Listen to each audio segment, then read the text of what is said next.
그럼 도박을 해야 되는 거야. 잔금을 안 받은 상태에서 네. 내가 걔네한테 소유권을 이전시켜줘야 되는데 나 그냥 세금 낼래. 그게 막 몇 억 나온다고 생각해 보세요. 한 달 남은 기간 있잖아요. 그 기간은 남은 잔금만큼 제가 이거 불법 아닌 거죠? 완벽하게 합법입니다. 오늘보다 여유로워질 당신의 내일, 여러분의 내일을 응원합니다. 함께 배우고 함께 부자 되는 미경 언니의 경제과에 참 우리가 몇 번째 시간을 진행했는데 이 경제과의 시간이 인기가 완전 뜨겁습니다. 오늘 여러분이 되게 궁금하다고 말씀해 주신 것이 많았었는데요. 그 중에 하나, 바로 새 정부가 들어서면 과연 요즘에 정책이 많이 바뀌는데 부동산 관련 세금 어떻게 되는 거야? 이거 관심 없는 사람 하나도 없잖아요. 그래서 네. 오늘 부동산 관련해서 이 세금에 대해서 면밀히 풀어보는 시간을 한번 갖도록 하겠습니다. 진진회계 세무회계 대표 회계사이자 부동산 절세연구소 이름 좋다.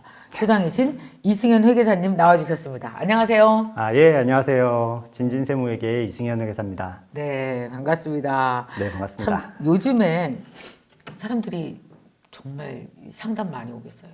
그쵸. 세법도 많이 바뀌고 네. 이제 앞으로 새 정부 들어서면서 바꾸겠다고 한 부분들도 있으니까 네, 네. 어떻게 해야 되냐, 맞아요. 지금 뭐 사야 되냐, 팔아야 되냐, 그러니까. 이런 질문들 굉장히 많이 해주세요. 그래서 사실 많은 사람들이 약간 머뭇거리고 있는 이제 만약에 새 정부 들어서면 세금 관련해서 흉흉히 떠돌던 소문 그동안 공약으로 내놨던 게 이게 다 실체가 된 다음에 보고 팔겠다, 보고 사겠다는 사람들도 많지 않아요? 이제 새 정부가 들어서는데 네. 공약으로 이제 바꾸겠다고 한 부분들이 많이 있지만 그 중에서도 또 이제 지금 여소야대 상황에서 그것도 세법이나 이런 법이 바뀌어야 되는 부분들이 많거든요. 네. 언제 바뀌느냐, 언제까지 기다려야 되냐, 그럼 2년 더 기다려야 되나 또? 뭐 그런 질문들도 많이 하시고요. 네. 네. 그래도 일단 우리가 현재 드러난 것 그리고 네. 앞으로 확실히 뭐 유추될 수 있는 것 중에서도 그나마 가능성이 되게 높은 거 이런 거 좀 따져봐야 되잖아요. 그쵸. 그래서 아마 이런 걸 따지고 뭐 알리고 다니시느라 요즘에 되게 바쁘실 것 같은데 오늘 함께 그 우리 구독자분들의 궁금한 점들을 좀 몇 개 딱딱 짚어서 좀 풀어주셨으면 좋겠습니다. 네. 먼저 0주택자 분들도 얘기하겠습니다. 주택이 없으면 어떻게 해야 되나도 한번 얘기해 보는데 우선은 1주택자 이제 어쨌든 내가 살 집 하나 갖고 있는 분들 네. 이런 분들이 궁금해할 주제는 세금 아니에요? 절세, 비과세 뭐 이런 건데 그렇죠. 비과세가 뭔지부터 좀 짚고 넘어가서 좀 말씀해 주세요. 양도소득세 비과세라고 많이 들어보셨을 거예요. 네네. 1세대 1주택자는 집을 팔더라도 세금이 없다. 네. 이게 바로 양도세 비과세인데요. 보통 작년까지는 네. 양도세 비과세가 9억 원까지만 비과세가 가능했어요. 예. 그러니까 그러다가- 9억 원 이하로 거래되면 그쵸. 세금 한 푼도 안 내. 예. 네. 내가 1억에 샀더라도 네. 9억 이하에 팔면은 세금이 한 푼도 없는 거죠. 8억 이익을 봤어도 그렇죠. 근데 이제 작년 말에 음. 12억 원까지 비과세 되는 걸로 비과세 범위가 더 높아졌습니다. 확실히 그거는 법 통과한 거죠. 네, 이미 네. 시행이 되고 있어요. 시행되고 있고 12억. 그러니까 한마디로 1세대 1주택자 분들은 네. 집을 팔더라도 세금 걱정은 크게 하실 게 없는 거죠. 거주 기간 상관없어요? 이게 비과세 요건이 있습니다. 네, 있죠. 일단 기본적으로 2년 이상 보유를 하셔야 되고요. 2년 이상 보유. 네. 네. 그리고 조정 지역에서 산 집들은 거주 요건이 추가가 돼요. 얼마나 더? 2년 보유하면서 2년 거주까지 하셔야 돼요. 지정 구역. 네, 조정 대상 조정 지역이라고 대상 이제 구역. 발표를 알아요. 계속 합니다. 네. 근데 이게 좀 헷갈리는 게 조정 대상 지역을 계속 발표하면서 이제 바뀌거든요. 해제가 되기도 하고 새로 지정이 되기도 하고. 근데 이 거주 요건은 내가 그 집을 살 때가 조정 지역인지 아닌지. 현재가 아니고 그때 그쵸. 취득 시점이 중요한 거예요. 취득 시점. 네, 그래서 내가 취득했을 때 조정 지역이면 네. 나중에 팔 때는 조정 지역이 아니더라도 해제가 돼도 아하. 거주 요건이 계속해서 존재하는 겁니다. 영원히 따라다녀. 네, 영원히 따라다니는 거예요. 보통 양도세는 양도 시점을 기준으로 하거든요, 대부분이. 근데 이 거주 요건만은 특이하게 취득 시점이 기준이다. 취득 시점. 그 조정 대상 구역에서 샀다면 반드시 2년을 거주해야 된다. 2년을 거주하지 않았으면 세금 대상이 되고.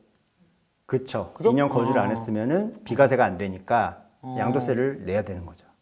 초보분들은 이제 세금에 대해서 잘 모르시는 분들은 아주 기초적인 부분을 놓치시는 경우도 있어요. 어떤 거요? 예를 들어 주택을 취득했을 때 조정 대상 지역이냐 아니냐 이게 중요하다라고 말씀을 드리면 그럼 취득이 도대체 언제냐? 집을 취득하는 게 계약일인지 중도금 낸 날인지 잔금 낸 날인지 난 등기 친 날인 것 같아. 그쵸. 잔금하면서 보통 소유권 이전 등기 접수를 시키거든요. 네. 그리고 나서 등기가 나오는 건 또 며칠 있다예요. 맞아요. 그러면 이제 이 중에 언제가 취득이냐? 그 날짜가 몇 달이 차이가 날 수 있잖아. 그쵸. 그거 언제예요? 정확하게 말씀드릴게요. 일단은 잔금일과 소유권 이전 등기 접수일 중에 빠른 날이에요. 왜 느린 날로 안 하고 빠른 날로 해주지? 이게 이렇다 보니까 뭐 우리가 보통 잔금을 치르기 전에 소유권을 넘겨주는 경우는 없잖아요. 없지. 네. 그리고 뭐 잔금 치르고 나 한 달 있다가 소유권 받아올래 이런 일도 없기 때문에 보통 일반적인 거래에서는 두 날짜가 같은 날이에요. 맞아요. 그래서 잔금일. 보통은 잔금일이다라고 기억을 많이 하고 계신데 이런 분들도 있어요. 내가 만약에 뭐 새로운 집을 사거나 그래서 일정 기간 내에 기존 원래 갖고 있던 집을 팔면은 또 네. 비과세 해주는 규정들도 있거든요. 한 달 내에 내가 기존 집을 팔아야 비과세인데 이게 비과세가 안 되고 한 달만 더 넘어가면 이제 양도세가 나오게 되니까 그쵸. 굉장히 조급해진단 말이에요. 근데 이제 부동산에 그러면 막 10군데 내놓겠죠. 그쵸. 예, 10군데, 20군데 이제 막 빨리 팔아야 돼. 급매해가지고 가격 낮춰가지고 내놓으실 텐데요. 네. 내놨는데 부동산에서 전화가 오는 거예요. 신혼부부가 여기 이제 사고 싶다고 연락이 왔다. 살 사람이 있다. 좋다.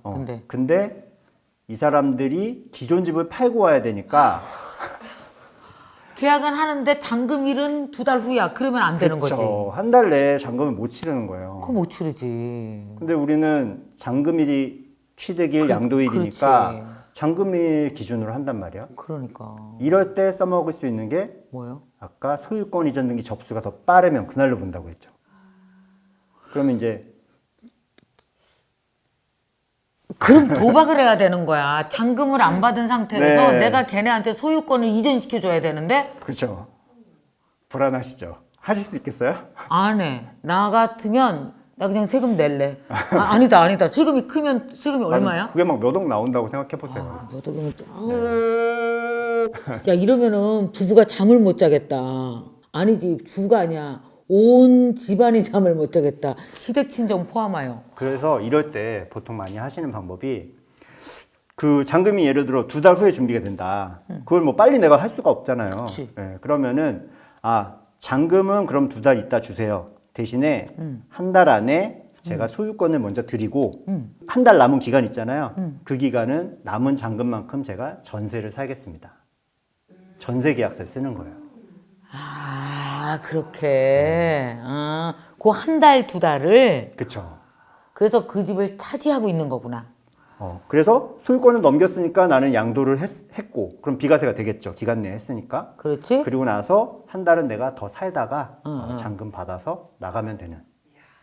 그래서 이게 그러니까 내가 그들이 갖고 있는 돈은 마치 나의 전세금이 된 거야. 그쵸. 이거 불법 아닌 거죠? 완벽하게 합법입니다. 아니 이걸 머리를 몇 바퀴를 돌려야 되는 걸 한 번에 알려주시다니 정말 감사합니다. 그런 방법이 이거 부동산도 아는 방법이에요? 부동산도 그래서 많이 모르시는 하나? 분들도 있는데요. 이게 그래서 세법을 여러분들이 아셔야 되는 이유가 이 취득, 양도 이게 언제냐를 정확하게 아셔야 이런 방법도 사용할 수가 있거든요. 이거 녹화 끝나고 상의할 거 있는 것 같아. 개인 컨설팅. 제가 항상 이렇게 유튜브 출연하면은 그 불러주신 분들 세무 상담까지 하고 갑니다. 아니 저는 정말 비과세 얘기가 되게 뭐 간단할 줄 알았더니 이게 무궁무진하네. 재밌네. 또 우리가 알아야 되는 비과세. 그리고 이제 거주 요건이 네. 이제 잔금일, 그러니까 취득일 기준으로 조정 대상 지역이면은 거주 요건이 생긴다라고 말씀을 드렸는데요. 여기에 이제 예외 사항이 하나 있어요. 예외가 있어 또? 알아두시면은 여러분들 비과세 판단하시는데 굉장히 도움이 되는데요. 예를 들어서 내가 2년 전에 분양권을 취득을 해놨어요. 근데 그때는 분양권 취득할 때는 조정 대상 지역이 아니었습니다. 오케이. 근데 지금 이제 아파트가 다 지어져 가지고 네. 입주하시는 거예요. 근데 지금은 조정 지역이야. 자, 이럴 때는 거주 요건이 있을까요, 없을까요? 다시 질문 다시 자, 이게? 헷갈려. 다시 자, 나 다시 풀을 거야. 네, 다시 말씀해 주세요. 집중. 네. 네. 우리가 취득할 때 조정 대상 지역이면 거주 요건이 생긴다고 말씀드렸어요. 그렇게 얘기했잖아요. 네. 근데 분양권을 2년 전에 분양을 받았는데 분양권 받았어. 이것도 취득이지.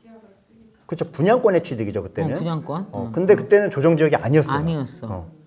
근데 이제 입주 잔금을 치르면서 이제 집이 완성이 되면 네. 입주 잔금을 치르면은 주택을 그때 취득하시게 되는 거거든요. 그때가 취득하게 되는 거죠. 근데 지금은 이미 조정 지역이 됐다는 거예요. 자, 나 이거 이 경우에 나 맞출 수 있어요. 이거는 뭐냐면 내가 만약에 부동산을 입법하는 사람이라면 네. 세금을 걷는 게 목적이 세금을 깎아주는 게 목적이 아닐 거 아니야? 그러니까 나 이로운 대로 나는 잔금 취득한 그러니까 분양권은 분양을 받을 수 있다는 권리며 네. 중간에 자기가 분양권을 포기할 수도 있는 거잖아요. 그렇죠. 그거는 법적인 권리지 부동산과는 관련이 없다고 봐요. 아직은 나는. 그래서 저는 잔금을 내고 그 취득한 걸로부터 저는 조정 대상 그것이 된다고 봐요. 그게 뭐야? 맞아 틀려? 정답이에요. 정답. 예스. 이거를 나 굉장히 부동산 헷갈려 공부하고 하세요. 싶어. 막 갑자기 어디서 공부해요 이런 거? 재밌다. 네. 일단은 이런 경우에 좀 억울하잖아요. 억울하긴 하네. 분양권 살 때는 조정 지역 이런 거 없었는데 지금 이제 와서 갑자기 거주를 해야 된다라고 하니까 억울하실 수 있는데 억울하지. 이게 어쩔 수가 없습니다. 이 주택의 취득은 분양권으로 집을 취득하는 건 입주 잔금을 치를 때가 취득일이 돼요. 오케이. 그러니까 그 날짜에 조정 지역이면 거주 요건이 생기시는 거예요. 자, 근데 여기서 끝나면 안 되겠죠. 억울하다. 꿀팁이 하나 들어갑니다. 꿀팁 좋아. 예. 거주 요건을 거주 요건. 없애는 예외 사항이 하나 있어요. 뭔데요?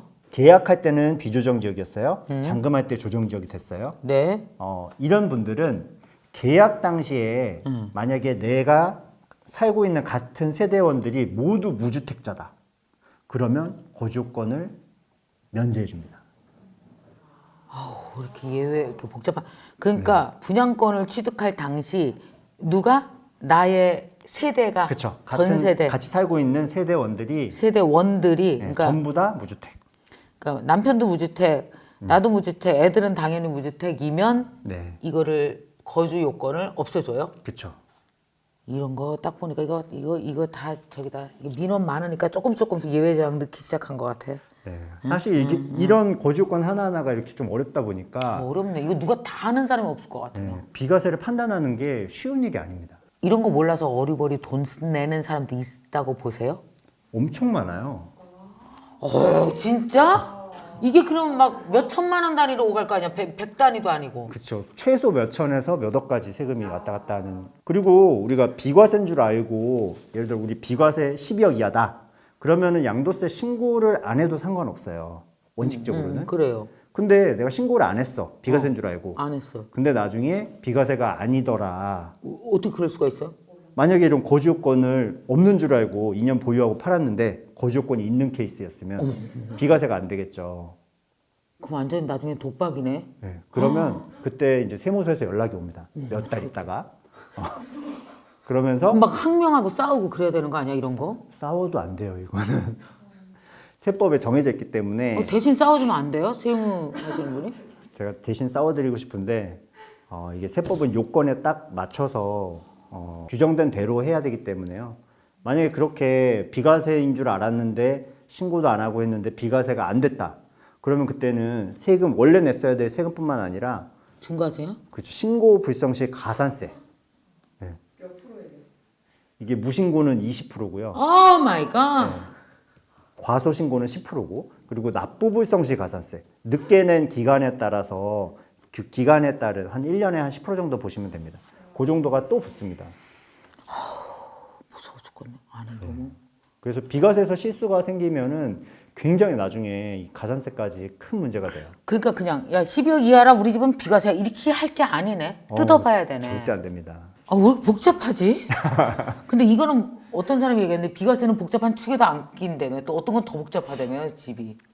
비과세도 굉장히 복잡하고 또 중과세도 복잡하고 또 보유세 있잖아요. 그래. 보유세도 엄청 복잡합니다. 우리 재산세, 종합부동산세 있잖아요. 이런 것들 계산도 일반인들이 하기가 쉽지가 않아요.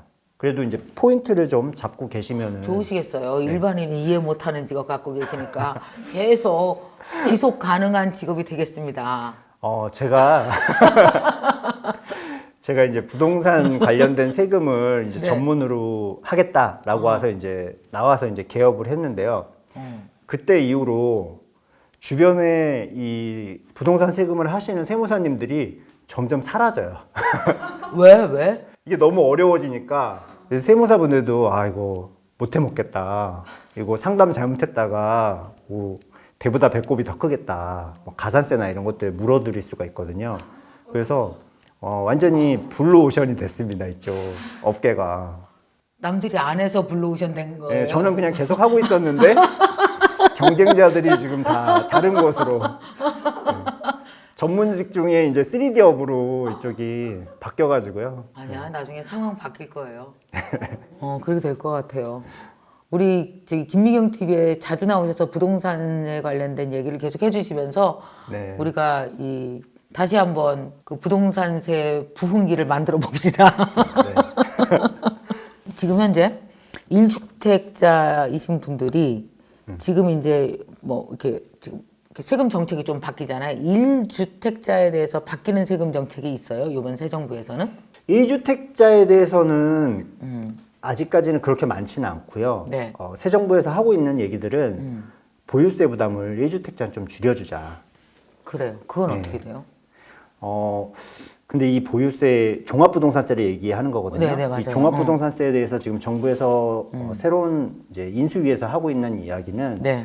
1세대 1주택자가 집 한 채 가지고 있는데 네. 그거에 대해서 종부세를 계속 내라고 하는 거는 소득이 없잖아요. 소득이 없이 그냥 은퇴한 사람이야. 맞아. 그런 경우 많죠. 근데 매년 뭐 1,000만 원 종부세를 내라고 하면 너무 부담스러우니까 이거를 나중에 팔거나 상속 시점까지 좀 2년 나중으로 미뤄주자.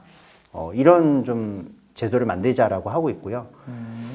그리고 또 종합부동산세 자체가 지금은 주택 수에 따라서 엄청나게 과세하는 구조예요. 예를 들어 30억짜리 한 채보다 10억짜리 두 채가 세금이 훨씬 많아요. 개수에 그렇죠. 가액보다는 개수에 개수다. 이제 굉장히 민감하게 세율을 올리는 구조인데요. 이것도 이제 가액 기준으로 하자. 두 채, 세 채 있어도 다 모아도 강남의 한 주택자보다 이게 낮은데 금액이 싼데 세금을 몇 배를 물리는 게 말이 되냐. 그래서 가액 기준으로 하자. 이렇게 지금 바꾸겠다고 하고 있는데 이 부분도 사실은 세법이 바뀌어야 되는 부분이기 때문에 단기간에 좀 바뀌기는 어렵다라고 보고 있어요. 한 나이 70대 되신 분이 네. 매월 내 집에서 사는데 50만 원씩이 만약에 세금으로 나간다고 하면 어차피 팔 때 양도세도 낼 거고 그렇죠.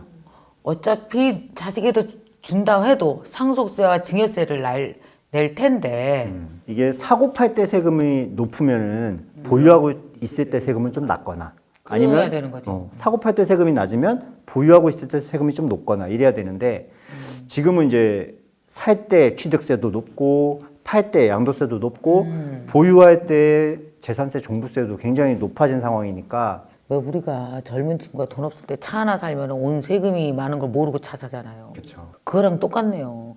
집은 되게 우리의 소망인데 막상 가져보면 집 하나에 거주하면서 집을 가졌다는 포만감은 있지만 집에 딸린 세금이 엄청 있는 거네요. 그러니까 선진국 같은 경우에 월세가 굉장히 비싸다 이렇게 얘기를 하면 뜯어보면 보유세가 굉장히 센 경우가 많거든요. 그러니까 결국은 선진국 사례를 보더라도 이런 보유세나 이런 것들은 또 월세에 전가되는 특성들이 있죠. 그렇게 되게 되겠죠? 그래서 우리나라도 보유세가 굉장히 급격하게 높아졌기 때문에 네. 이런 부분들이 앞으로 좀 월세나 이런 부분에 전가되지 않을까 그런 우려는 다들 전문가들은 하고 있는 상황입니다. 비과세에 대해서 더 우리에게 알려주실 거 있으시면. 그 네. 새 집에 전입을 해야 된다라고 말씀드렸어요. 그 새로운 집에 들어가야 돼 내가. 그래 전입해야 돼? 그러니까 실수요자한테만 이 양도세를 비과세 해주겠다. 오케이. 자, 그러면은 예를 들어 내가 집을 샀어요. 근데 그 집에 기존 세입자가 있는 거예요. 전세가 1년 6개월 남았대. 그런 집 사면 안 되지 그럼. 그럼 집 사면 안 되겠죠.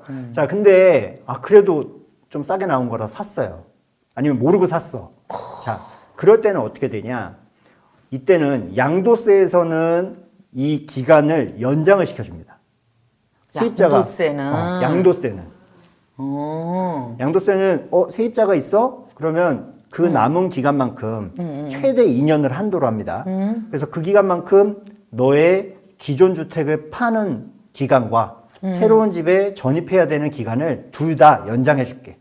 양도세와 취득세가 입장이 달라요? 취득세랑 양도세랑 규정이 달라요. 자, 이렇게 어차피 취득과 양도가 동시에 일어나는 행위인데 왜 그렇게 했지? 이게 양도세는 국세고요.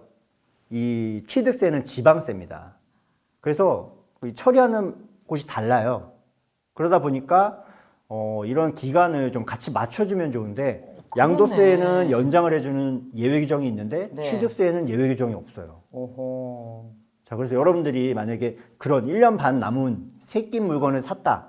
그러면은 1년 안에 기존 집은 팔아야 취득세가 안 나오는 거고요. 네. 그리고 새 집에 들어가시는 거는 1년 반 세입자가 나갈 때 그때 들어가도 들어가시면 돼. 되는 거예요. 그런데 중요한 건 들어가야 되는 거지. 네. 1년 그럼 내에 취득세 6개월은 입장에서는. 어떻게 해요? 네, 6개월은 잠시 좀 가까운 모텔이나 모텔이요? 네, 그런 곳에 이제 가서 계셔야 돼요. 그 모텔이 답이네. 근데 우리 식구 모텔 싫고 어떻게 주집 다 어떻게 한 번에 완벽히 처리하려고 그러다가 실수가 나오겠다. 그 좀 세무 전문가로서는 안타까운 부분인데 좀 이렇게 뭐 새로운 정보가 들어오면은 이런 것도 취득세도 양도세처럼 좀 맞춰줘서 그러니까 그랬으면 좋겠다. 이렇게 좀 중간에 뜨는 기간 없도록 좀 해줬으면 좋겠어요. 그럴 때 쓸 수 있는 게 뭐 이제 쉐어하우스, 에어비앤비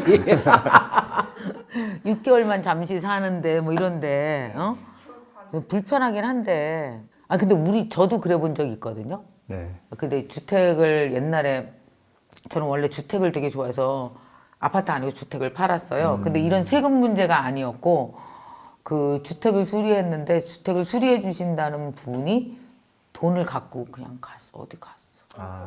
그래서 주택이 되게 낡은 주택이라 수리를 해야 되는데 기간이 6개월이 연장이 된 거예요.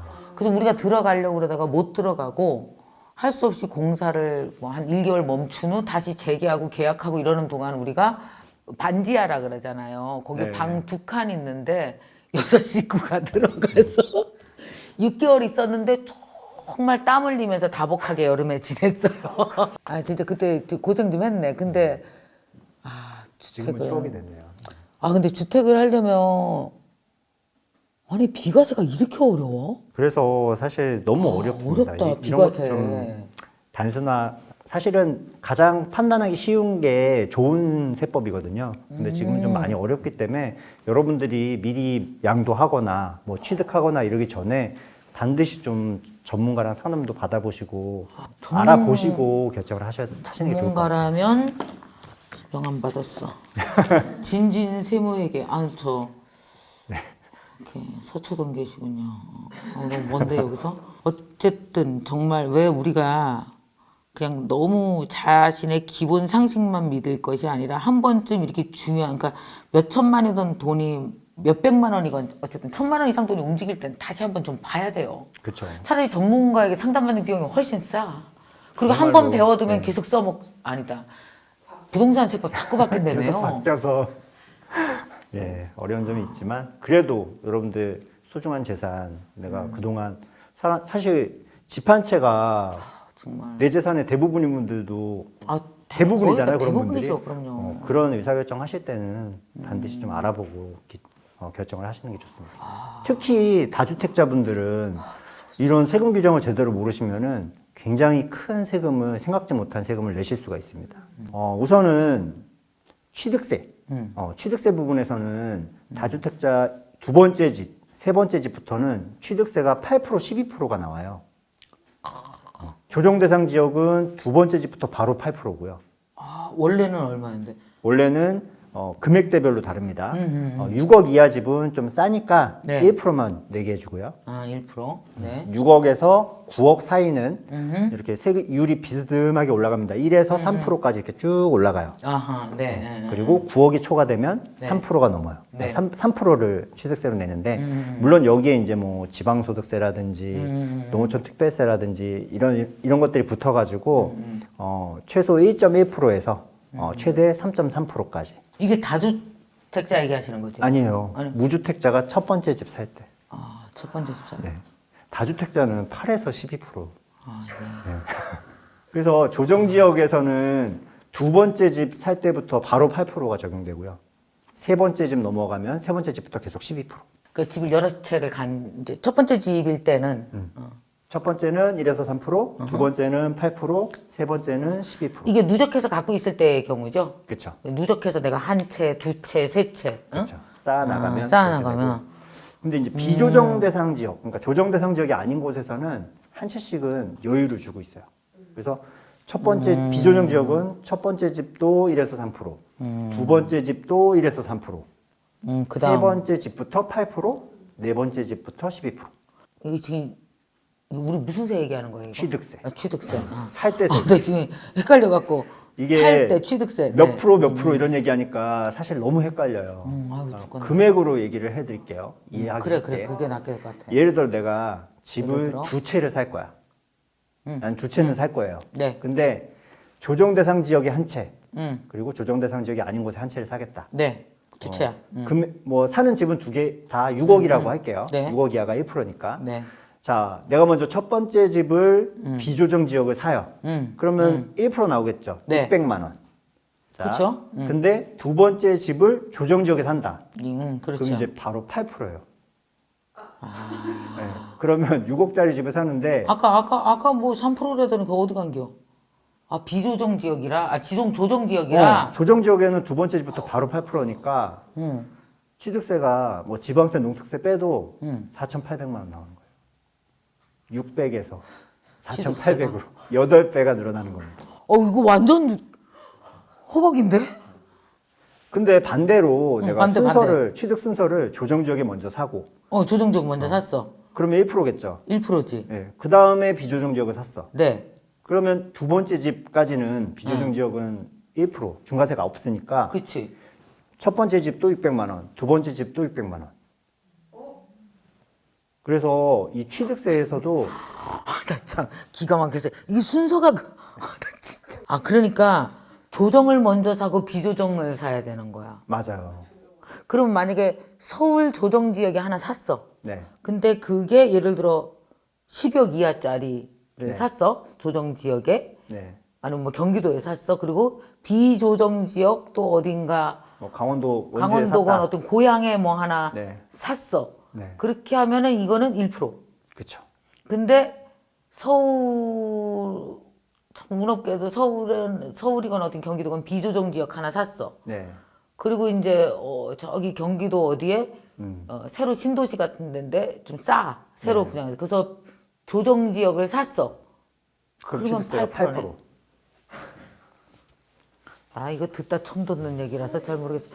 여러분은 어떠세요? 이거 다 알고 계셨던 겁니까? 하면 저만 놀라는 겁니까? 알고 있었니? 우리 PD가 결혼 아직 안 했거든요. 근데 네. 주택에 관심이 많아서 어렸을 때부터 진짜 돈 열심히 모아갖고 은평구에 이렇게 자기 아파트도 사고 그랬어요. 그래서 집에 대해서 관심 되게 많거든요. 그래도 잘 몰랐던 거지. 응? 아무 생각 없어.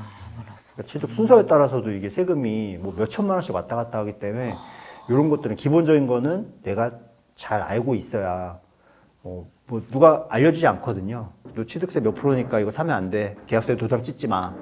아무도 안 알려주지 무슨. 미래에 저만 알고 있어요. 취득- 인터스텔라처럼 얘기를 해주지 않는 이상은 아무도 얘기를 안 해줍니다. 그러니까 취득 순서에 따라서 6천만 원에서 혹은 4,800만 원 정도로 차이가 날 수 있다는 거잖아. 네, 같은 집인데. 같은 집인데 순서에 따라서만.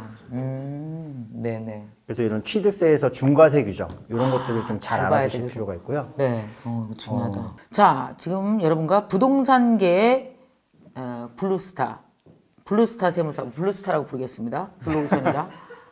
있다 보니 블루오션 된다. 어쩌다 블루. 어쩌다 불러 좋다. 아, 예. 어불. 이름 막 정해 우리가 어불 회계사님과 함께 이승현 회계사님과 얘기 나누고 있습니다. 자, 저는 1주택자는요 다 부동산세에서 알아서 1주택자라서 다 봐주고 자 좋게 대해주고 세금 덜 내게 해주고 그래서 신경 쓸 거 하나도 없는 건지 알았더니만 그게 아니다. 우리가 이제 부동산은 취득부터 보유 양도까지 세금으로 이제 점철돼 있다. 이런 이야기를 많이 합니다. 사는 순간부터 취득세 내고 또 보유하고 있으면서 보유. 재산세 내지 종합부동산세 내지 맞아. 또 만약에 뭐 임대 주고 있으면은 소득세도 냅니다. 아 맞아. 그리고 나중에 팔 때는 양도세. 안 팔아? 그럼 나중에 상속증여세. 그래서 아우 죽었네. 처음부터 끝까지 다 세금인데요. 또 이제 보유세에서는 네. 이제 많은 분들이 이런 질문을 하세요. 단독 명의가 좋아요? 공동 명의가 좋아요? 맞아. 네. 맞아. 이번에 집 살려고 하는데 제 명의로 할까요? 아니면 부부 공동 명의로 할까요? 난 제 명의로 할래요. 이게 세금에도 굉장히 영향을 주기 때문에 네. 이 명의 선택이 일단은 이 세금 절세의 한 반은 먹고 들어간다. 진짜? 네, 이렇게 명의 보셔야 선택이? 돼요. 네. 알려주세요. 어떻게 해야 돼요? 우선 이 세금 중에 명의 선택을 어떻게 하는지에 따라 달라지는 세금이 있고 안 달라지는 세금이 있어요. 네네네. 안 달라지는 세금은요. 우선 취득세. 이거는 취득세. 네, 명의를 어떻게 하는지에 따라서 같은 세대면은 취득세가 달라지진 않아요. 아, 똑같아요. 그리고 보유세 중에 이제 재산세. 재산세는 명의를 둘로 해도 똑같은 세금이 둘로 쪼개지는 것 뿐이기 때문에 100이면은 그렇죠. 그 명의 이름으로 그냥 4대 6 이거면 이렇게 나눈다. 그렇죠.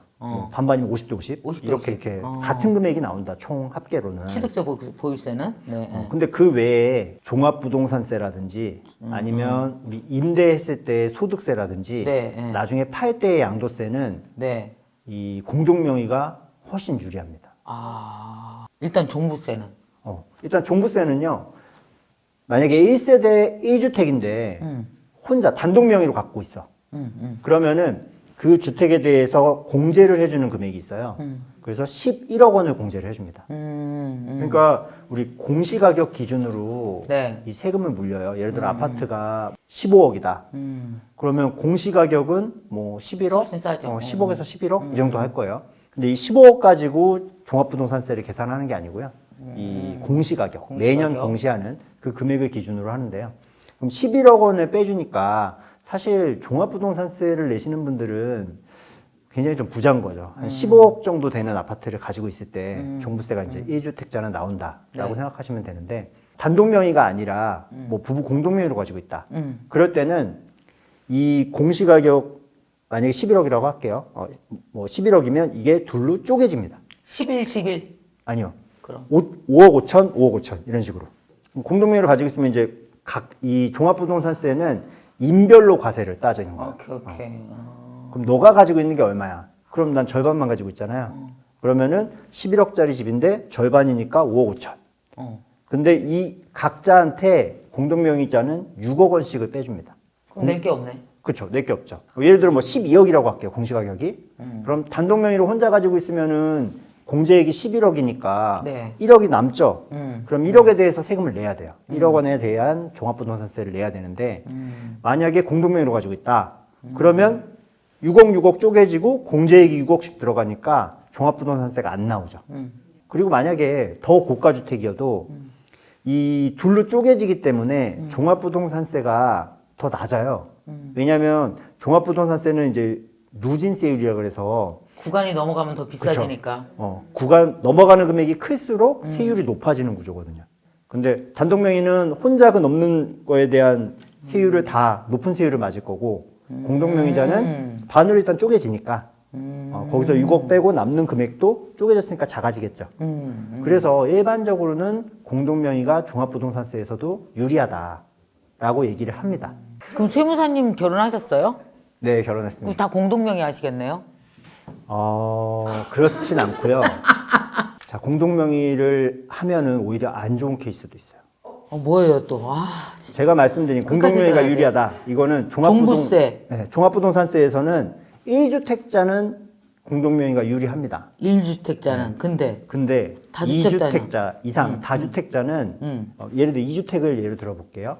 남편 한 채, 부인 한 채 가지고 있으면 세율이 낮아져요. 자, 이 종합부동산세는 그 개인이 가지고 있는 주택 수에 따라서 세율이 달라지거든요. 그렇죠. 한 채씩 나눠 갖고 있으면 그렇죠. 같은 세대 안에 있어도 남편 한 채, 부인 한 채 있으면은 각각 한 채씩이니까 1주택자용 세율을 적용받아요. 오케이. 예. 근데 공동명의로 두 채를 다 가지고 있다. 그러면 한 사람씩 두 채씩 갖고 있는 거네. 네, 0.5도 한 채로 따지니까 나 두 채, 배우자 두 채. 네, 그러면은 종합부동산세는 이 조정대상 지역 안에 2주택자부터는 1주택자용 세율에 더블의 세금이 나옵니다. 세율이 2배예요, 2배. 오케이. 네. 그래서 만약에 내가 2주택자, 조정지역 안에서 2주택자를 하겠다. 그런 분들은 남편 한 채, 부인 한 채. 이렇게 하시는 게 훨씬 세금이 적습니다. 근데 우리가 살면서 뭐 인생에 꼭 세금만 따질 게 아니잖아요. 그렇죠. 제가 상담을 해보면요. 큰 의미가 있네요. 제가 상담을 해보면 제가 이제 세금은 공동명의가 유리합니다. 그래서 공동명의를 하시는 게 좋을 것 같아요. 라고 말씀을 드리면은 이제 오신 분이 그런 얘기를 해요. 안 돼. 네. 그 남편 명의로 하면은 집값이 안 오른대요. 왜? 내가 사야 내 명의는 집값이 항상 오르는데 남편 명의로 산 거는 저 사람이 사면 오히려 이상하게 집값이 떨어져. 그래서 무조건 자기 명의로 해야 된다. 이런 분들도 계세요. 아, 그러니까 진짜 그렇군요. 50%왜 사이좋게 많은 부부들이 사실은 뭐 사실 열심히 둘이서 노력했으니 우리가 집을 취득할 때마다 공동명의로 하자. 이렇게 하면 이제 사이 좋잖아요. 그러니까 그렇게 하는데 그렇죠. 근데 이게 둘 다 2주택자가 되는 결과가 나오고 그 남편이 산 집은 막 떨어지는데 부인이 산 집은 막 오르면 어떡하지? 야, 그런 게 있구나. 명의가 이게 뭐 세금만 가지고 선택할 수는 없다. 그리고 우리 세금 중에 가장 세고 무서운 게 양도세잖아요. 그렇죠, 양도세. 자, 이 양도세도 공동명의가 유리합니다.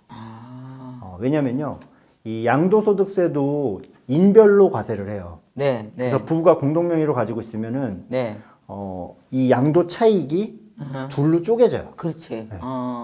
그리고 또 이제 인별로 250만 원씩 기본공제를 빼줍니다. 양도세에서. 그것도 공동명의면 나도 250, 배우자도 250 하면 500만 원이 빠지겠죠. 그렇죠. 그리고 세율도 더 낮아지게 되는 효과가 있어서 제가 한번 계산을 해봤어요. 예를 들어 내가 산 집이 1억이 올랐다. 1억의 양도 차익이 있다라고 했을 때 단독 명의로 갖고 있다가 집을 파시면은 세금이 지방세까지 총 포함해서 한 2,100만 원 정도 나옵니다. 1억에 2,100만 원. 자, 그런데 공동 명의로 똑같은 집을 가지고 있다가 팔았다. 그때는 두 명 세금을 합쳐도 한 1,360만 원 정도로 줄어요. 야, 거의 한 35%, 뭐 40% 정도. 그렇죠. 750만 원 정도 세금이 줄어들게 됩니다. 그리고 양도 차익이 크면 클수록 이 차이도 커집니다. 엄청 커지겠지. 그래서 양도세에서도 기본적으로 공동명의가 유리한 부분이 있다라고 보시면 되니까요. 1주택 하실 분들은 공동명의가 낫다라고 판단을 하시면 되고 2주택 이상 가실 분들은 종합부동산세까지 고려하셔가지고 명의를 결정을 하시는 게 좋겠죠. 근데 이제 양도세도 생각해도 공동명의가 유리하긴 한 거예요. 그렇죠. 그래서 그럼 공동명의가 불리한 건 종부세 하나예요? 그렇죠. 종합부동산세가 좀 주택 수에 따라서 과세를 확 늘리다 보니까 여기가 그러니까 약간 진퇴양난일 경우도 있겠다. 돈을 비교를 해봤을 때는 그죠? 뭐가 맞는지. 근데 금액이 큰 주택들은 종부세를 사실은 좀 많이 생각을 해보셔야 되는 게 예를 들어서 꽤 돼요 종부세가? 종부세가 상당합니다. 아 그래요? 제가 종부세를 한번 이 계산한 거 좀 보여주세요. 계산을 한번 해봤어요. 이건 이제 좀 비싼 집들이 이제 종부세 영향권 안에 들어가는 건데 예를 들어 공시 가격이 10억 원인 시세는 뭐 13억에서 15억 할 수도 있는 겁니다. 자, 이런 공시 가격 10억짜리 집을 두 채를 가지고 있다. 그런데 이게 하나 서울 어느 지역 정도 되겠지 이게? 그렇죠. 이제 서울은 다 뭐 한 12억 정도 하니까요. 거의 10억 가까이 이제 공시가격이 되는 네. 집들이 많다라고 보셔야 되는데, 요게 두 개다. 자, 요 두 채를 남편 한 채, 부인 한 채 가지고 있는 경우랑 네, 네. 둘 다 공동 명의로 한 경우.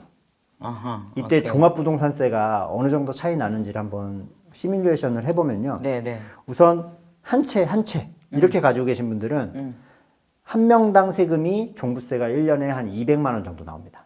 한 채 한 채. 예. 그럼 둘 합치면 한 400만 원 정도 1년에 종합부동산세를 내시겠죠. 네, 그러겠죠. 자, 근데 요거를 공동명의로 두 채를 다 했다. 그때 이제 세율이 확 올라가 버려요. 그래서 이렇게 공동명의로 했을 때는 한 명당 내야 되는 세금이 500만 원 정도 돼요. 그럼 두 명 합치면 1000만 원. 그래서 400에서 1000만 원으로 늘어나니까 매년 둘 다 자주택자가 됐기 때문인 거지. 맞아요. 그래서 조정지역에 두 채 하실 분들은 이런 부분들을 좀 미리 생각해 보셔야 되는 거죠. 이게 1년에 1000만 원이면 엄청난 거잖아. 그쵸. 한 달에 어디 가서 80만 원을 받아? 솔직히 80만 원을 이자로 받으려면 은행에 얼마를 넣어놔야 되는지 아세요? 말도 안 되지. 아니 내가 세무사님한테 따질 건 아닌데. 그래서 이런 세금들을 좀 정확히 아시고 명의를 선택하셔야, 명의를 한번 결정해버리고 나면 나중에 바꾸기가. 바꾸려면 세금이 얼마나 나는데 다 양도세 식세 내야 되고. 맞아요. 부부끼리도 하나하나 정말 다 공부를 했어야 되네요.